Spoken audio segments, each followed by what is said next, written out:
فیا عبد اللہ و یا امۃ اللہ، تو اے اللہ کے بندے اور اے اللہ کی بندی، ان الاستعانۃ باللہ عز وجل والاعتصام بحبلہ، بے شک اللہ عز وجل کی مدد لینا اور اس کی رسی کو مضبوط پکڑنا، والاعتصام بحبلہ، اس کی رسی مضبوط پکڑنا، اس کی رسی کون سی ہے؟ قرآن. اور پھر صرف یعنی کہ صرف قرآن کا پڑھنا پڑھانا ہی کافی نہیں، بلکہ والتمسک بہدی الکتاب والسنت، کتاب و سنت کا جو طریقہ ہے، یعنی اس میں جو احکامات آئے ہیں ان کے اوپر مضبوطی سے قائم رہنا. یعنی ایک دن ایک حکم مان لیا، کہیں چھوڑ دیا، نہیں. والتقید بالاوامر فعلا والنواہی ترکا، اور اللہ تعالیٰ کے جو احکامات ہیں، اوامر ہیں، ان کو کرنے کی پابندی کرنا، تقید ہوتا قید سے، والنواہی، اور یعنی جن چیزوں سے اللہ تعالیٰ نے روکا ہے ان کو چھوڑنا. هو الذی ینجی من مکائد الشیطان وحیلہ، یہی وہ چیز ہے جو شیطان کی چالوں اور اس کے ہیلوں سے انسان کو نجات دیتی ہے، بچا سکتی ہے. یعنی شیطان جتنی بھی چالیں چل لے، لیکن اگر انسان ان چیزوں پر عمل کرے، اور وہ کیا ہے؟ اللہ سے مدد مانگے، جسے ہم کہتے ہیں نا اعوذ باللہ من الشیطان الرجیم، اعوذ باللہ من الشیطان الرجیم، یعنی سب سے پہلا کام کیا کرنا؟ اللہ کی مدد. لأن الشیطان، کیونکہ شیطان، کما قال النبی صلی اللہ علیہ وسلم، جیسا کہ نبی صلی اللہ علیہ وسلم نے فرمایا، یجری من بنی آدم مجری الدم، دوڑتا ہے بنی آدم کے اندر جیسے خون دوڑتا ہے. یعنی انسان کے اندر خون کی طرح شیطان دوڑ رہا ہوتا ہے. یعنی صرف بیٹھا نہیں ہے، صرف چل نہیں رہا، بلکہ جاری و ساری ہے. خون کی جو سرکولیشن ہے، یہ رفتار ہے دل سے ہر جگہ پہنچنے کی اور واپس آنے کی، وہ کیا ہے معلوم ہے کسی کو؟ کتنی دیر میں ایک دفعہ جو ہمارا ہارٹ پمپ کرتا ہے خون کو اور وہ سارے جسم تک پہنچ جاتا ہے؟ وہ کہہ رہی ہیں 1 منٹ میں تقریباً 75 مرتبہ یہ دل جو ہے وہ خون پمپ کرتا ہے، جو سارے جسم کو بھیجتا ہے اور پھر واپس آتا اور جاتا ہے. تو آپ سوچئے کہ اس طرح شیطان جو ہے وہ گردش کر رہا ہے. مجری الدم، مثال کس سے دی گئی ہے؟ خون کی سرکولیشن سے، خون کی رفتار سے، خون کے دوڑنے سے. گویا آپ دیکھیے کہ خون کہاں سے نکلتا ہے، یعنی کہاں سے جاتا ہے؟ سر سینٹر کیا ہے؟ پمپنگ کہاں سے ہوتی ہے؟ دل سے، ہارٹ سے. اور کہاں تک جاتا ہے؟ اینڈ کہاں ہے اس کا؟ وہ وہاں سے نکل کے کہاں تک پہنچتا ہے؟ کوئی جگہ بتائیے جہاں نہیں جاتا. تقریباً ہر جگہ پہنچتا ہے نا، بالوں، کھال، اعضاء، بڑے آرگنز، چھوٹے آرگنز، سارے جسم کے اندر وہ پہنچتا ہے. لہذا شیطان جب دل پہ قابو پا لیتا ہے تو پھر پورے کے پورے انسان کو اپنے قابو میں لے لیتا ہے. پھر اس کا سارا جسم اس کی اطاعت میں لگ جاتا ہے. ویسے بھی دل جو ہے وہ بادشاہ ہے، حاکم کی طرح ہے باقی سارے آرگنز کے لیے. تو اور پھر خواہشات اور حرص اور وہ لالچ ساری دل میں ہی ہوتی ہے نا. تو جب انسان اس کا بندہ بنتا ہے، حرص اور لالچ کا بندہ بن جاتا ہے، تو پھر شیطان اس پہ قابو پا لیتا ہے اور وہاں سے پھر پورے جسم اور پورے انسان کو اپنے قابو میں کر لیتا ہے، کنٹرول میں کر لیتا ہے. فلا یستطیع الانسان التخلص، تو انسان خلاصی حاصل کرنے کی استطاعت نہیں رکھتا، ممن یخالط لحمہ و دمہ، جو اس کے گوشت اور خون میں رچ بس گیا ہے، مل جل گیا ہے. یخالط مکس ہو گیا ہے، یعنی جو چیز ہمارے خون میں مکس ہو جائے، کیا اس کو نکالنا آسان کام ہے؟ یعنی خون میں جو چیز آ گئی وہ کیسے نکلے گی؟ اس کو نکالنا آسان نہیں ہے. الا بمعونۃ اللہ عز وجل، مگر اللہ عز وجل کی مدد کے ساتھ، وصدق العبودیۃ لہ، اور اس کی سچی عبادت کے ذریعے. قال ابن عباس رضی اللہ عنہ، ابن عباس رضی اللہ عنہ کہتے ہیں، الشیطان جاثم علی قلب ابن آدم، شیطان بیٹھنے والا ہے. جاسم بیٹھنے والے کو کہتے ہیں، لیکن کیسے بیٹھنا؟ سینے کو زمین سے لگانا. جیسے ایک پرندہ ہوتا ہے نا، تو وہ جب بیٹھتا ہے تو کیا ہوتا ہے، اس کا سینہ زمین سے لگ جاتا ہے. یعنی جو کہیں کہ پنجے گاڑ کے بیٹھا ہوا ہے. ٹھیک ہے, کیسے بیٹھا ہے؟ جیسے پنجے گاڑ کے بیٹھا ہوا ہے. قاعد نہیں کہا گیا, پیٹھ کے بل نہیں, کیونکہ جب کوئی پیٹھ کے بل بیٹھتا ہے نا تو ریلیکس ہوتا ہے, لیکن جب کوئی سینے کے بل کسی چیز کے اوپر بیٹھ جاتا ہے تو گویا آپ پوزیشن دیکھ رہے ہیں, یعنی سینے کے بل بیٹھنا اور پیچھے ہو کے بیٹھنا. تو جانور جب حملہ آور ہوتے ہیں, شکار کرتے ہیں, تو کیسے بیٹھتے ہیں؟ اس پوزیشن کے لیے جاثم کا لفظ آیا. فَإِذَا سَهَا, جب انسان بھول جاتا ہے, وغفل اور غفلت کرتا ہے, وسوسہ تو وہ وسوسے ڈالنے لگتا ہے. فَإِذَا ذَكَرَ اللَّهَ خَنَسَ, لیکن جب وہ اللہ کا ذکر کرتا ہے تو پیچھے ہو جاتا ہے, الگ ہو جاتا ہے, سکڑ جاتا ہے. خنس, خنس. تو اللہ کے ذکر سے شیطان دور بھاگتا, لیکن جب انسان غفلت میں ہوتا ہے, بس ایسے خاموش سوچیں ہیں آپ کی ادھر ادھر کی, پراگندہ, نہ کوئی کرنے کا کام نہ کچھ, بس ایسے فارغ بیٹھے ہیں, تو اس وقت انسان کو آ کے وہ شکاری جیسے ہوتا ہے نا, یعنی پوری طاق میں ہوتا ہے کہ کب یہ دل خالی ہو ذکر سے, کب یہ بھولے, کب یہ غفلت میں پڑے, تو وہ آ کے فوراً کنٹرول کر لیتا ہے, شکار کر لیتا ہے, اور پھر اس کے بعد وہاں سے وہ انسان کو اپنے راہ پہ لگانے کی کوشش کرتا ہے. وروی عن قیس بن حجاج, قیس بن حجاج سے روایت ہے, انہو قال, وہ کہتے ہیں, قال شیطانی, میرے شیطان نے کہا, دخلت فیک, میں تجھ میں جو داخل ہوا, وانا مثل الجزوری, تو میں اونٹنی کی طرح تھا, یعنی جو ذبح کے لیے اونٹنی یا بکری ہوتی ہے نا, جزور کہتے ہیں اس کو, یعنی ایک اونٹنی یا ایک بڑے جانور کی طرح میں تمہارے اندر داخل ہوا تھا.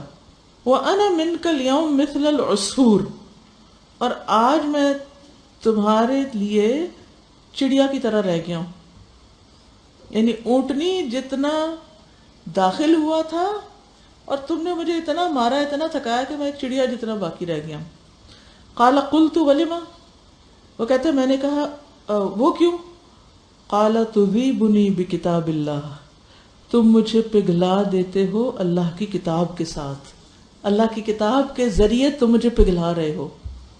یعنی اتنا بڑا میں گیا تھا اور رہ گیا بس اتنا سا چھوٹا. اس نے کہا کیسے چھوٹے ہو گئے؟ کہا اللہ کی کتاب کے ذریعے, اللہ کی کتاب کی وجہ سے. اب یوں سمجھے جیسے آپ ایڈمیشن لیتے ہیں 1 ایئر قرآنک ڈپلوما کورس میں, تو اس وقت حال کیا ہوتا ہے, بھاری بھرکم جانور کی طرح شیطان ساتھ گھس جاتا ہے. اور اگر آپ سچائی کے ساتھ قرآن کو پڑھتے ہیں, سیکھتے ہیں, محنت کرتے ہیں, وہ چھوٹا ہوتے ہوتے ہوتے چھوٹا ہو جاتا ہے. پھر آپ قرآن چھوڑ دیتے ہیں, پھر کیا ہوتا ہے, وہ بڑا ہونے لگتا ہوتے ہوتے ہوتے پھر وہ ایک وحشی جانور کی طرح کنٹرول کر لیتا ہے. تو حل کیا ہوا؟ اللہ سبحانہ تعالیٰ کی کتاب کے ساتھ مضبوط تعلق. یہ قرآن ہماری آنکھیں کھولتا رہتا ہے نا, ہمارے دشمن کے بارے میں ہمیں خبردار کرتا رہتا ہے, لیکن افسوس یہ ہے کہ ہم پھر بھول جاتے ہیں, ہم بھول جاتے ہیں اس کو, اور وہ ہمیں اور کاموں میں اتنا الجھاتا ہے کہ قرآن سے دور کر دیتا ہے, کبھی کسی چیز میں ڈال کے, کبھی کسی میں, کبھی کسی میں. حالانکہ ہم سب ایکسپیرینس کر چکے ہیں, میجورٹی یہاں بیٹھی ہوئی جنہوں نے قرآن یا تو پڑھ لیا یا پڑھ رہے ہیں, ہم سب ایکسپیرینس کر رہے ہیں کہ جب ہمارا قرآن پاک سے مضبوط تعلق ہوتا ہے, ہمارے دل کی حالت کیا ہوتی ہے, ہماری خوشی کا عالم کیا ہوتا ہے, ہمارے سکون کا, سکینت کا, ہمارے معاملات کا اور رویوں کا, ہمارے اندر کام کا کیسا جوش اور کیسا جذبہ ہوتا ہے. ہم کتنی بڑی بڑی قربانیاں کر لیتے ہیں, ہمارے لیے نیکی کرنے کے کام آسان ہو جاتے ہیں. اور جب وہ تعلق کمزور ہوتا ہے, کم ہوتا ہے, ختم ہوتا ہے, تو پھر وہی چیزیں ہمارے اندر سے کس طرح رخصت ہو جاتی ہیں. ہم سب اس فرق کو جانتے ہیں نا, جاننے کے باوجود پھر ہمارا رویہ کیوں ایسا ہوتا ہے کہ قرآن کی قدر و قیمت ہماری زندگی سے کم ہونے لگتی ہے؟ وائی, کیوں؟ ہم نے تجربہ کیا کہ قرآن نے ہماری مدد کی ہے بہت سی ہماری بری عادتوں کو چھڑانے میں, ہمارے ٹیمپرامنٹ کو ٹھیک کرنے میں, ہمارے تعلقات کو ٹھیک کرنے میں, اتنا کچھ ہم نے اس سے پایا, اور پھر کس چیز نے آخر ہمیں اتنا دور کر دیا اس سے, اور کیوں دور کر دیا؟ کیا ہماری اپنی کوئی چوائس نہیں تھی؟ ہم صرف دوسروں کی چوائس پہ چلیں.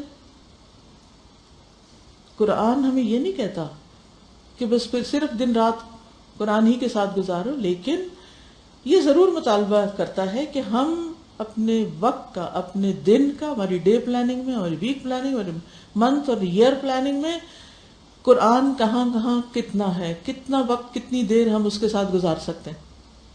اور یہ یاد رکھیے اللہ سبحانہ وتعالیٰ نے فرمایا وَهَذَا كِتَابٌ أَنزَلْنَاهُ مُبَارَكٌ، یہ کتاب جو ہم نے اتاری یہ مبارک ہے، برکت والی ہے.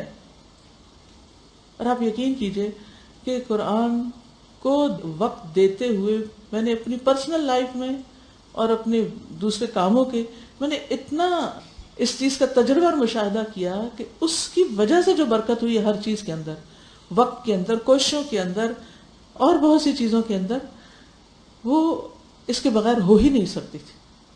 میری ایک زندگی وہ تھی جب قرآن میری زندگی میں تھا تو صحیح مگر کم تھا، امپورٹنٹ تھا مگر اس سے بھی زیادہ امپورٹنٹ اور چیزیں تھیں. پھر ایک وقت آیا کہ جب قرآن ہر چیز سے زیادہ امپورٹنٹ ہو گئی. تو میں اپنے اندر یہ احتساب کرتی رہتی ہوں، اس کو کمپیئر کرتی رہتی ہوں کہ اس کے بغیر والی زندگی میں میرے وقت میں کتنی برکت تھی اور اس کے ساتھ کتنی برکت ہوئی. کئی دفعہ مجھ سے لوگ سوال کرتے ہیں آپ نے یہ اتنا کام کیسے کر لیا، تو میں یہ کہتی ہوں یہ قرآن کی برکت ہے، یہ قرآن کی وجہ سے ہوا ہے جو کچھ بھی ہوا ہے. میں کچھ نہیں ہوں، میں وہی ہوں جو اس سے پہلے بھی زندگی کے بہت سے سال گزارے تھے اور اس کے بعد بھی. اور آپ بھی دیکھیں گے کہ آپ اگر خود اپنا شعوری فیصلہ یہ کرتے ہیں کہ ہم نے، چاہے ہم جو بھی کریں، چاہے ہم جاب کریں، چاہے ہم کام کریں، گھرداری کریں، بچے جو مرضی کریں، لیکن قرآن کا ٹائم تو قرآن ہی کے لیے ہے، اور وہ ٹائم اس کو دیں گے تو آپ کے سارے کام آسان ہوں گے. کیونکہ ہوتا یہ ہے کہ جب ہم قرآن نہیں پڑھتے نا تو اللہ تعالیٰ ہمیں ہمارے نفس کے حوالے کر دیتے ہیں. پھر ہم کبھی لوگوں کے دباؤ میں آ کے کوئی فیصلہ کرتے ہیں، کبھی کسی کے مشورے پہ چلتے ہیں، کبھی شیطان کے بہکاوے میں آ جاتے ہیں، پھر ہم غلطیاں کرتے ہیں، پھر ان غلطیوں کی گتھیاں سلجھانے میں اتنا وقت ضائع کر دیتے ہیں کہ وہ وقت جو قرآن پہ لگ کر ہم نے اسٹریٹ چلنا تھا وہ ادھر ادھر کی ڈائیورژن میں ہم نے وقت ضائع کر دیا. یہ ہماری زندگی کو فوکس بھی کر دیتا ہے، ہماری زندگی کو فائدہ مند بھی بنا دیتا ہے، کیونکہ ایمان لے آئے نا اس بات پر وَهَذَا كِتَابٌ أَنزَلْنَاهُ مُبَارَكٌ، یہ اللہ کے الفاظ ہیں، میرے نہیں ہیں. اس پر ایمان لائیں، اس پر یقین کریں کہ یہ بابرکت ہے. پھر آپ دیکھیں برکتیں کتنی آتی اور کیسی کیسی آتی اور کہاں کہاں سے آتی ہیں کہ جہاں سے انسان سوچ بھی نہیں سکتا. وقت میں برکت اور باقی کاموں میں، چھوٹے چھوٹے کاموں میں بھی بہت سی برکت، نیند میں، سونے میں، جاگنے میں، بہت سی چیزوں میں. وقال مطرف، اور مطرف نے کہا نظرت، میں نے دیکھا فَإِذَا ابْنُ آدَمَ مُلْقًا بَيْنَ يَدِ اللَّهِ عَزَّ وَجَلَّ وَبَيْنَ إِبْلِيسِ، یعنی انہوں نے اپنے خیال میں دیکھا یا امیجن کیا تو دیکھا کہ ابن آدم ڈالا گیا ہے. ملقا کا مطلب ہے ڈالا گیا، بین یدی اللہ، اللہ کے سامنے، عز و جل کے، و بین ابلیس، اور ابلیس کے سامنے. یعنی انسان بیچ میں ہے، ایک طرف اللہ عز و جل اور دوسری طرف شیطان. فَإِنْ شَاءَ أَنْ يَعْصِمَهُ عَصَمَهُ، پھر اگر وہ چاہتا ہے کہ وہ اسے بچا لے تو وہ اس کو بچا دیتا ہے. وَإِنْ تَرَكَهُ ذَهَبَ بِهِ إِبْلِيسُ، اور اگر اللہ اس بندے کو چھوڑ دیتا تو ابلیس اس کو لے جاتا ہے. یعنی انسان جو ہے ایک طرف اس کے اللہ کی رحمت ہے اور ایک طرف شیطان ہے. جب انسان اللہ کو پکڑتا ہے تو اللہ تعالیٰ اس کو بچا لیتا ہے، شیطان سے نجات دے دیتا ہے. اور اگر انسان اللہ کی طرف نہیں جاتا تو اللہ تعالیٰ بھی انسان کو اس کے حال پہ چھوڑ دیتا ہے، پھر ابلیس اس کو اپنے راستے پہ لے جاتا ہے. اب یہ چوائس آپ کی ہے کہ آپ کس کو تھامتے ہیں، کس کو پکڑتے ہیں. وقال عبدالعزیز بن رفع، عبدالعزیز بن رفع کہتے ہیں اذا عرج بروح المؤمن الى السماء، جب مومن کی روح آسمان کی طرف چڑھائی جاتی ہے، لے جائی جاتی ہے، قالت الملائکہ، فرشتے کہتے ہیں سبحان الذی نجا هذا العبد من الشیطان یا ویحہ کیف نجا. سبحان اللہ، اللہ کی ہے سب پاکی جس نے اس بندے کو شیطان سے نجات دے دی. ہائے افسوس اس پر، یعنی یا ویحہ کیف نجا. یا ویحہ کو لفظی ترجمہ نہیں ہم کر سکتے، ایک بولنے کا انداز ہے، اسلوب ہے. کیف نجا، حیران ہوتے ہیں بچا کیسے. یعنی چونکہ فرشتے خوب آگاہ ہیں شیطان کی چالوں سے، اور وہ انہی کے سامنے تو یہ سب کچھ ہوا تھا. وَإِذْ قَالَ رَبُّكَ لِلْمَلَائِكَةِ اسْجُدُوا لِآدَمَ فَسَجَدُوا. تو ان کے سامنے ہی پھر شیطان نے انکار کیا اور پھر وہ سارا قصہ ہوا. تو ملائکہ جانتے ہیں کہ اس شیطان سے بچنا جو ہے وہ ایک بڑا ہی مشکل کام تھا. اس لیے جب کوئی بندہ شیطان سے بچ کے نجات پا کے اوپر جاتی ہے اس کی روح، تو واقعی حیران ہوتے ہیں کہ یہ کامیاب انسان ہے. دیکھیے اصل کامیاب تو وہ نا جو دشمن کے مقابلے میں کامیاب ہو جائے، جو دشمن کے دھوکے اور چالوں سے بچ جائے. کیونکہ وہ دھوکے اور چال سے اپنے پھندے میں لاتا ہے نا ہمیں، اور ہم سمجھتے ہیں ہم بڑے اچھے کام کر رہے ہیں، حالانکہ ہم اس کی راہ پہ چل رہے ہوتے ہیں. اگر آپ کچھ اس کے بارے میں کہنا چاہیں تھوڑا سا تو کہہ لیجئے، پھر اس کے بعد آگے چلیں گے. جی آپ فرمائیے. سازا مجھے وہ تھرو آؤٹ والی آیت یاد آ رہی تھی، وَمَن يُؤْمِن بِاللَّهِ فَقَدِ اسْتَمْسَكَ بِالْعُرْوَةِ الْوُثْقَىٰ لَا انفصام لَهَا وَاللَّهُ سَمِيعٌ عَلِيمٌ. اور آگے پھر دوستی کا ذکر ہے اللہ کے ساتھ. بالکل وہ آیت الکرسی کے بعد بھی آتا ہے نا. طاغوت وہاں شیطان ہے، یعنی جس نے شیطان کا طاغوت کا انکار کر دیا اور اللہ پر ایمان رکھا، اللہ کو پکڑ لیا، فقد استمسک بالعروۃ الوثقی لا انفصام لها، وہ اصل میں مضبوط کڑا تھامتا ہے. یہ جو بات آ رہی ہے نا کہ اپنی ڈیلی لائف میں اور اپنا ویکلی ایئرلی پلاننگ اس کی جو ہو کہ کب قرآن کتنا ختم ہوگا، پھر کیسے شروع ہوگا، کیا یاد کرنا ہے، تو یہ جو بات آپ نے ابھی فرمائی کہ اس سے برکت بہت زیادہ ہو جاتی ہے. اور میرا خیال ہے ہم سب جو قرآن پڑھ بھی چکے ہیں ہم زیادہ بہتر ججمنٹ اس کی کر سکتے ہیں کہ ہمارے سے جب جاتا ہے تو پھر کیا ہوتا ہے اور جب آتا ہے تو دوبارہ کیا چیز ملتی ہے.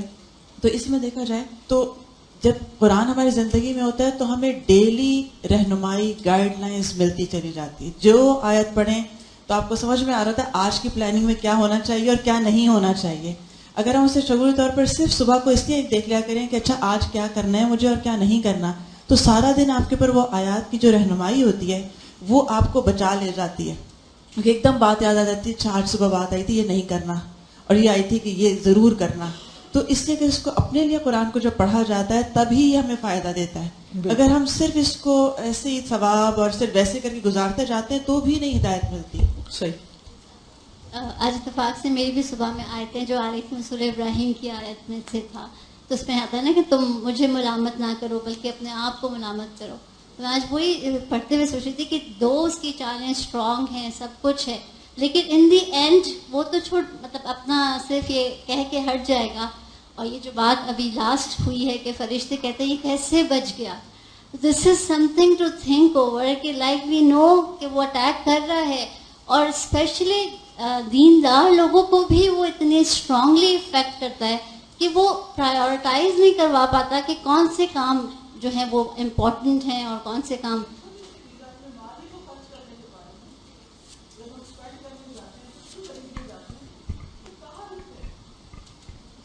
جاننے کے باوجود بھی ان المبذرین کانوا اخوان الشیاطین، فضول خرچ لوگ شیطان کے بھائی ہیں.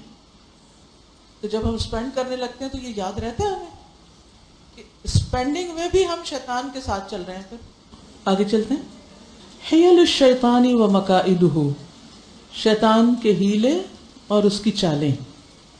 للشیطان ہدف محدد یسعی الیہ، شیطان کا ایک اسپیسیفک ٹارگٹ ہے. ہدف ٹارگٹ محدد اسپیسیفک، یسعی الیہ جس کی طرف وہ دوڑتا ہے کوشش کرتا ہے. اور وہ کیا ٹارگٹ ہے اس کا؟ وَهُوَ إِدْخَالُ النَّاسِ فِي جَهَنَّمَ، اور وہ ہے انسانوں کو جہنم میں داخل کرنا. یعنی شیطان کا اصل مقصد کیا ہے؟ انسان دشمنی کی وجہ سے کہ انسان کو جہنم میں داخل کرے. وَحِرْمَانُهُمْ مِنَ الْجَنَّةِ، اور جنت سے انہیں محروم کرنا. وَفِي ذَلِكَ يَقُولُ اللَّهُ تعالیٰ، اور اس بارے میں اللہ تعالیٰ فرماتے ہیں انما يدعو حزبہ، بے شک وہ اپنے جتھے کو دعوت دیتا ہے، انہیں انوائٹ کرتا ہے. لیکونوا من اصحاب السعیر، تاکہ وہ آگ والوں میں شامل ہو جائیں.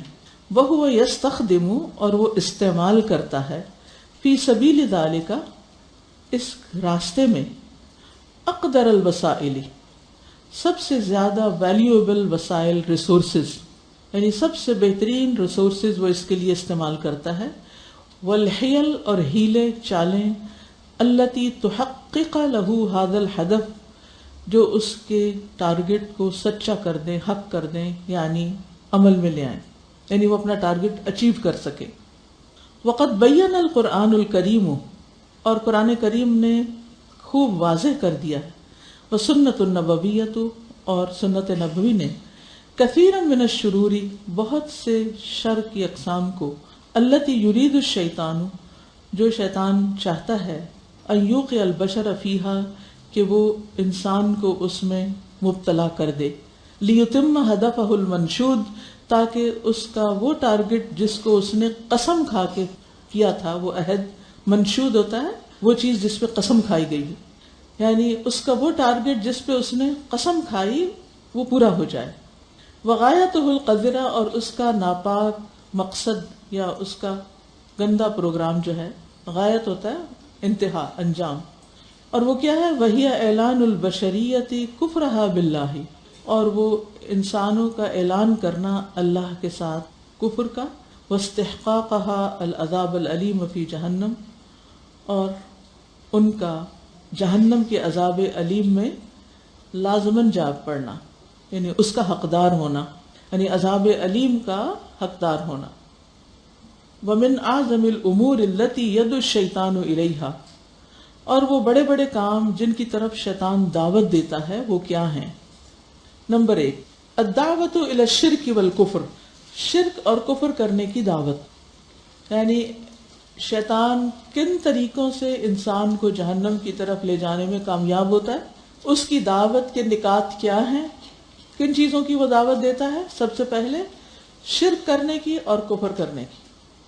قال تعالی، اللہ تعالیٰ کا فرمان ہے، کمثل الشیطان، اس کی مثال شیطان کی طرح ہے، اذ قال للانسان، جب وہ انسان سے کہتا ہے، اکفر، کفر کرو، فلما کفر، پھر جب وہ کفر کر لیتا ہے، قال انی بریء منک، تو کہتا ہے میں تجھ سے بری ذمہ ہوں، تو اپنا ذمہ دار خود ہے، میری کوئی ذمہ داری نہیں، میں نے تو تجھے صرف دعوت دی تھی، تم نہ ایکسیپٹ کرتے اس کو.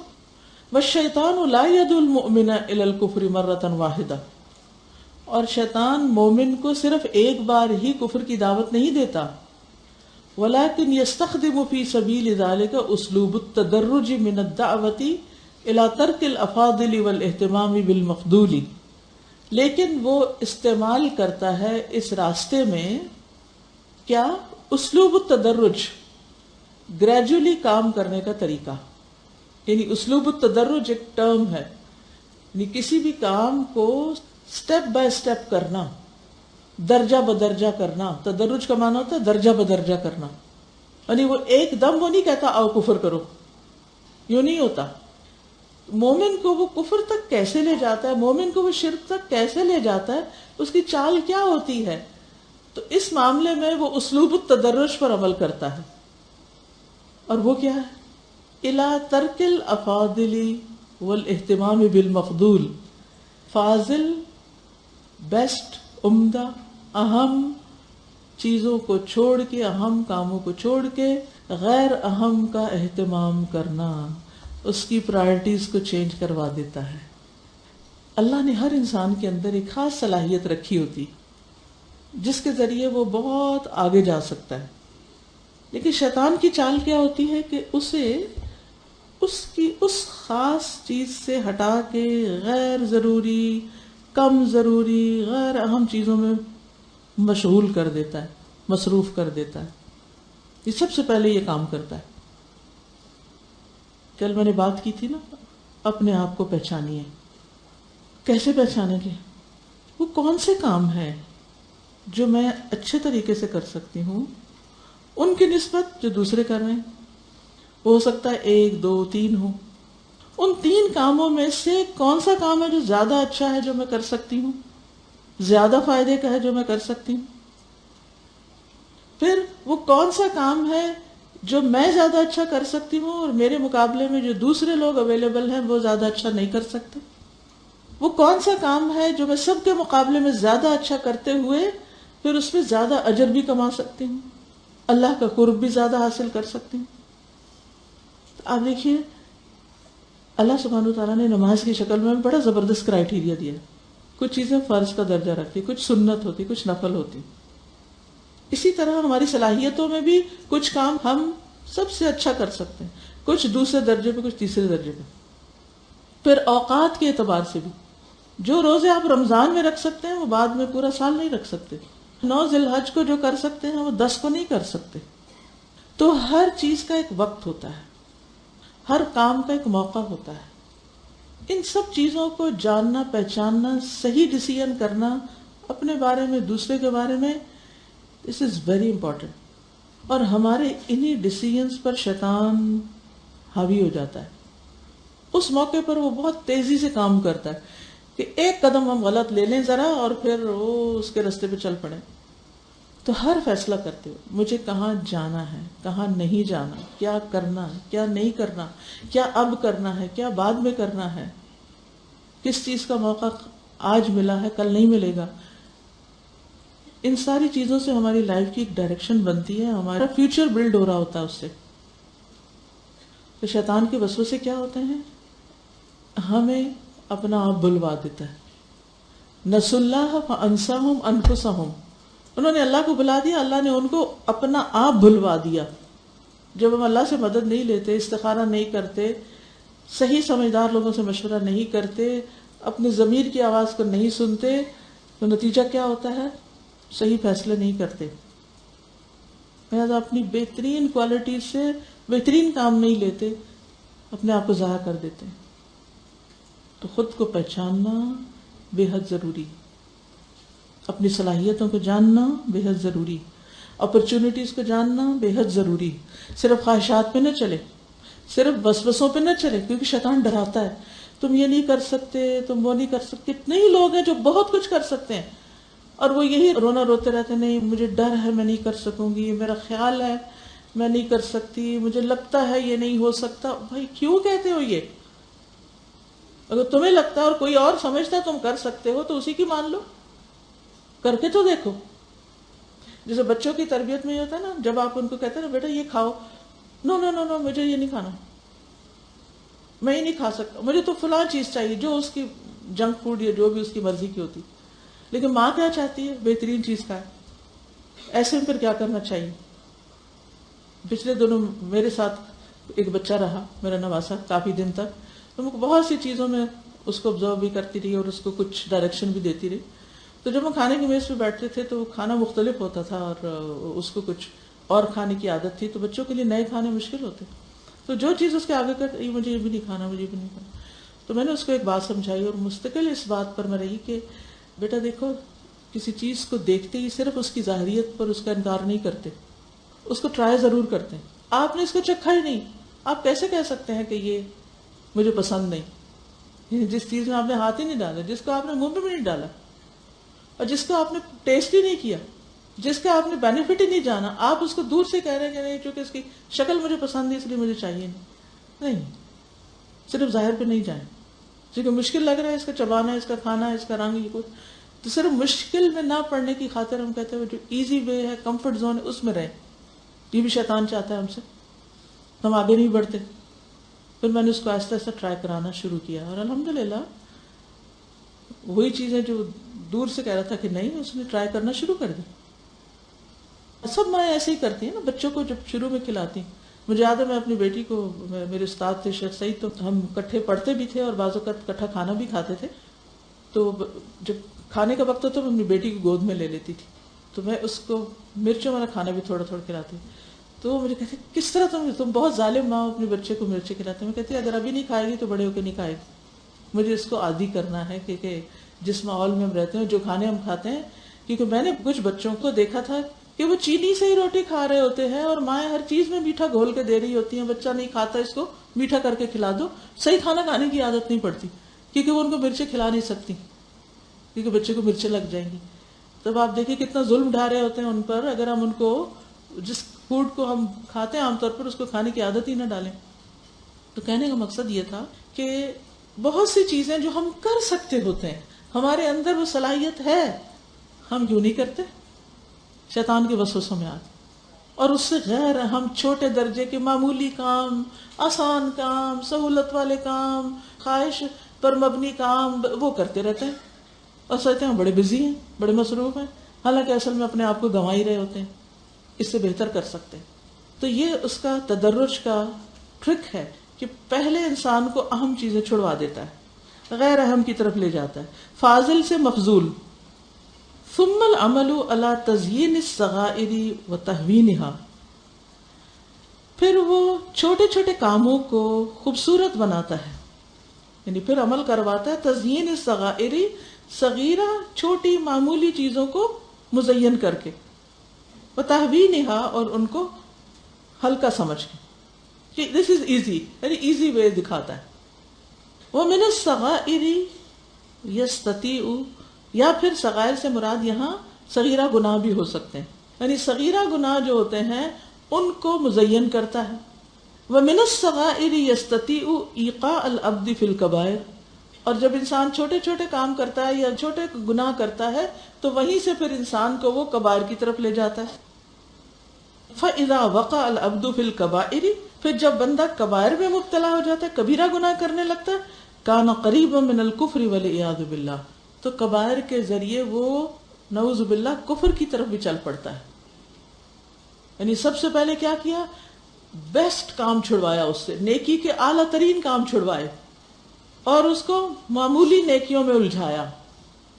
یہ بھی تو نیکی ہے نا، یہ بھی تو اچھا ہے نا۔ کتنی دفعہ ہم کہتے ہیں نیکی صرف یہی تو نہیں نا، یہ بھی تو نیکی ہے نا۔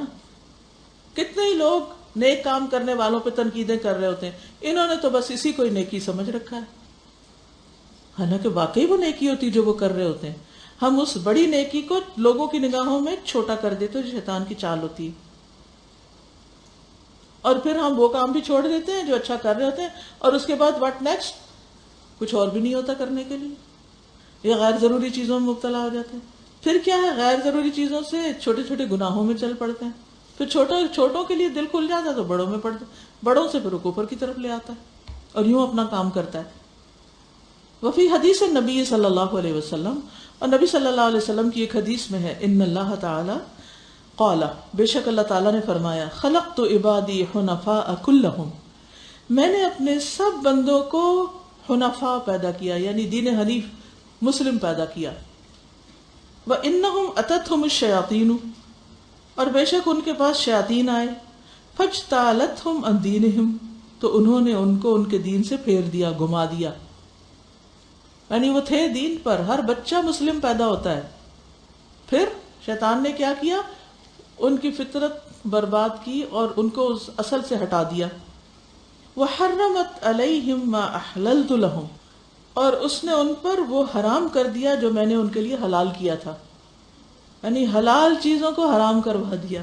سبحان اللہ، نیکی کے نام پر، دین کے نام پر کیا کیا، حلال کو بھی حرام کر دیا۔ آپ دیکھیے آج کل بھی ایک بڑا عام رجحان ہوا ہے، بغیر سوچے سمجھے، بغیر گہرائی میں علم حاصل کیے، بغیر کسی چیز کی تہ تک پہنچے، فوراً فتویٰ دے دینا، یہ حرام ہے، یہ حلال ہے، یہ حرام ہے، خاص طور پہ حرام، یہ بھی حرام ہے، یہ بھی حرام ہے، یہ بھی حرام ہے، حالانکہ وہ حرام نہیں ہوتا۔ یہ بھی ایک جرم ہے کہ حلال کو حرام کرنا۔ وَلَا تَقُولُوا لِمَا تَصِفُ أَلْسِنَتُكُمْ هَذَا حَلَالٌ وَهَذَا حَرَامٌ وَأَمَرَتْهُمْ أَن يُشْرِكُوا بِي مَا لَمْ أُنزِلْ بِهِ سُلْطَانًا، شیطانوں نے انہیں حکم دیا کہ وہ میرے ساتھ شریک ٹھہرائیں یا میرے ساتھ شرک کریں جس کے لیے میں نے کوئی دلیل نہیں اتاری، جس کا کوئی جواز ہی نہیں بنتا۔ تو شیطانوں نے انسان کو توحید سے ہٹا کر شرک میں مبتلا کر دیا، ان کے لیے حلال چیزوں کو حرام کر دیا، اچھے کاموں کو ان کے لیے برا کر دکھایا اور برائی کو مزین کر دیا، اس طرح پھانسا۔ نمبر 2، یہ جو شیطان کا طریقہ ہے نا، غیر محسوس طریقے پر شرک پہ لگا دینا، یہ آپ دیکھیے قوم نوح اس کی بڑی اچھی مثال ہے۔ قوم نوح میں شرک کہاں سے آیا تھا؟ ان کی قوم، یعنی نوح علیہ السلام کی قوم میں کچھ نیک لوگ تھے، ود، سوا، یغوث، نصر وغیرہ، تو وہ لوگوں کو نیکی کا حکم دیتے تو لوگوں سے بڑی محبت کرتے تھے۔ تو جب وہ فوت ہوئے تو لوگوں نے ان کی تصویریں بنا لی اور یہ کہا کہ یہ ہمیں چونکہ اللہ کی طرف بلاتے تھے، ان کو دیکھ کے ہمیں اللہ یاد آتا ہے، تو اب یہ دنیا سے جا چکے تو ہم ان کی تصویریں دیکھ کے اللہ کو یاد کریں گے۔ اور پھر اگلی نسل نے ان کے اسٹیچوز بنا لیے، اگلی نسل نے یہ تو بھول گئے کہ یہ نیک تھے یا کون تھے، اور ان سے ہی سب کچھ مانگنے لگے، ان کو اللہ کا شریک ٹھہرا دیا. اور پھر وہاں سے دوسرے قوموں کی طرف بھی شرک آ گیا، دوسرے لوگوں نے بھی وہاں سے ایک ایک بت اٹھایا اور ان لوگوں کو پوجنے لگے. ابن عباس کہتے ہیں کہ جب وہ لوگ بھی مر گئے جنہوں نے یہ بت شد بنائے تھے تو لوگوں کو اس بات کا علم ہی نہ رہا، تو انہی بتوں کی عبادت ہونے لگی. ابن عباس کہتے ہیں جب اہل فارس کے نبی وفات پا گئے تو ابلیس نے انہیں مجوسیت پر لگا دیا، آگ کی پوجا پر لگا دیا، شرک کو مزین کر دیا ان کے لیے. سورۃ النمل میں ہدہد نے کیا کہا تھا؟ میں نے یہ دیکھا کہ وہ خود اور اس کی قوم اللہ کو چھوڑ کر سورج کو سجدہ کرتے ہیں، اور شیطان نے ان کے لیے ان کے اعمال مزین کر دیے، بس انہیں اصل راستے سے روک دیا تو وہ ہدایت نہیں پاتے. ایک پرندے کو یہ بات پتہ تھی کہ یہ غیر اللہ کو جو سجدہ کر رہے ہیں، سورج کو جو سجدہ کر رہے ہیں، یہ دراصل ان کو شیطان نے سجھایا ہے. پھر اسی طرح جادو منتر وغیرہ کے ذریعے شرک کروانا، غیر اللہ سے دعائیں کرنا، مدد مانگنا، ان کو سجدہ کرنا، یہ ساری چیزیں شیطان کے ذریعے انسان کے اندر آئیں.